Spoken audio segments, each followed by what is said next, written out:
Hey guys, today we're going to be installing Torklifts on this 2019 Ford F-150.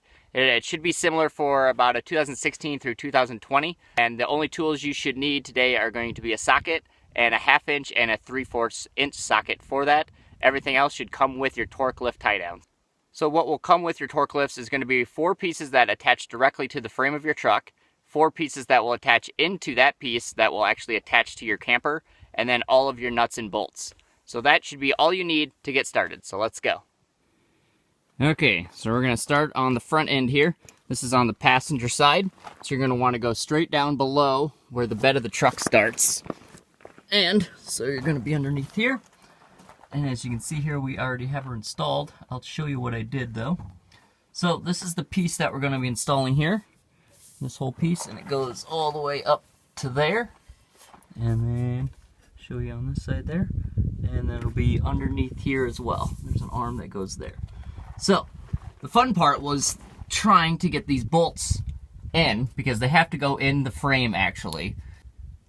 So you'll have to use the wire that comes with the Torklift tie downs, and you'll screw it onto the nut, and then you're actually going to feed it through these holes up here.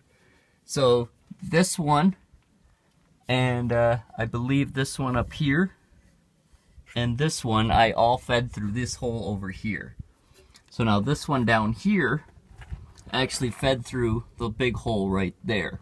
So you can probably feed all of them through either one, just depends on how easily accessible those holes are.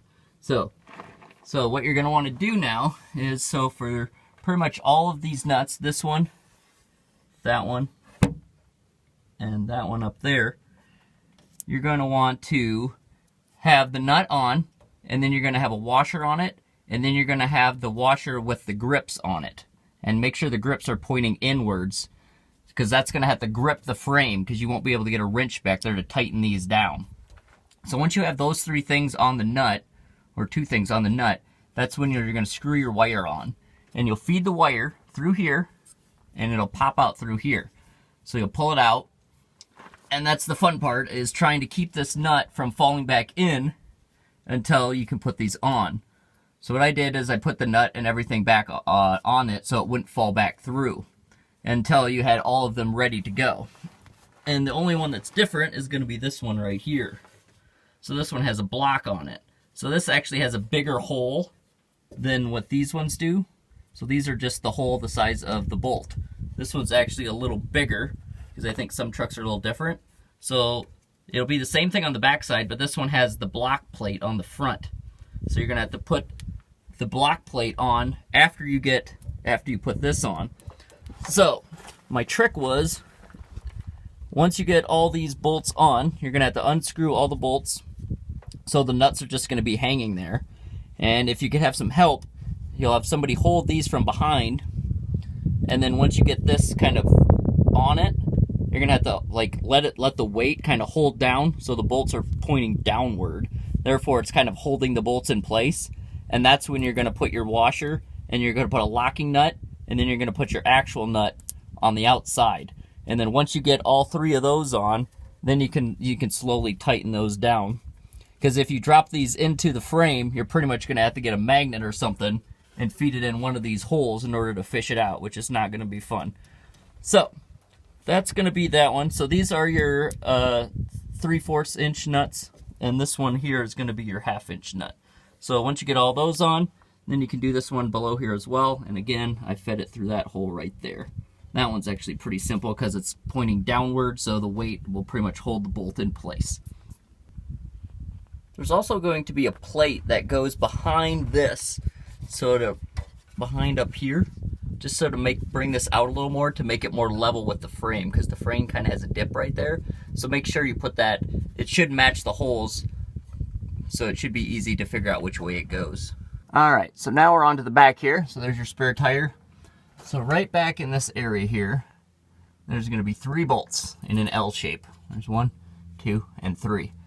There's already going to be a plate there. So what you're going to want to do is remove the bolts that are already there, and a piece of metal should fall out, and you'll take that out completely. It'll actually have a backing on it that comes from the back here, where the nuts are at, or where the bolt starts at. So you'll remove that completely, and then you're going to install this. So there'll be like a little L plate that comes with this back bracket. So you put the L bracket in first just to make it more flush with this, because there's actually like an indent here. As you can see, it kind of goes back in. So you'll put a plate in there first, which will bring it up to the level with this plate here, so it'll be more solid when you're tightening it. Then all you do is put your bolts in the back, and you got your washer and a locking nut, and then your nut on top of it. And the back should be pretty much done. So now that you got them all tightened down, then you can put in your attachment bar. So if you're not using the camper, you can remove these. Otherwise, these will just go on. So the straight one here, this one will go on the front. That one will go on the side here. And it'll always be with the narrow end pointing forward towards the front of the truck. And the one in the back will actually have like a little arch to it. So it'll come down and arch up a little bit. And again, it'll be the opposite. So instead of having the little part towards the front, the little part will be towards the back. And you can hook it on to whichever hole you would like.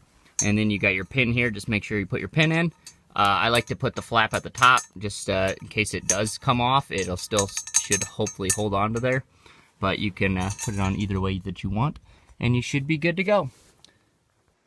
So there you have it, guys. If you have any questions, make sure to write them in the comments below. I know I kind of went fast through it, but I already had them installed, so I was just trying to show you a quick way of how I installed it. I know it can be pretty tricky, actually. And I also did it on a Chevy Silverado as well. I'll put the link in the description below. But otherwise, make sure to like and subscribe, and we'll see you guys next time.